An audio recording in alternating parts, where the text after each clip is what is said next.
छत्रपती संभाजीनगरमध्ये भीषण आग लागल्याची घटना घडली। गंगापूर गट शिक्षणाधिकारी विभागातल्या स्टोरेज रूमला आग लागलेली होती। आग लागल्यानंतर तब्बल 2 तासांनी अग्निशमन दलाच्या गाड्या दाखल झाल्या।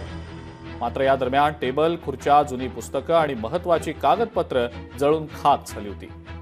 शॉर्ट सर्किटमुळे आग लागल्याचा प्राथमिक अंदाज वर्तवला जातोय। आपल्या स्टोर रूमच्या पाठीमागे एक डीपी आहे।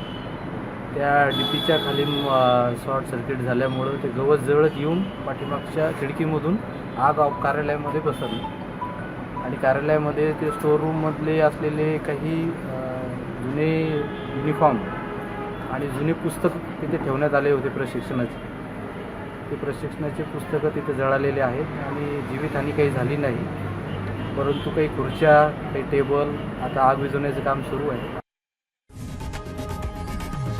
लोकशाही मराठी ऐका, पहा, जागरूक रहा।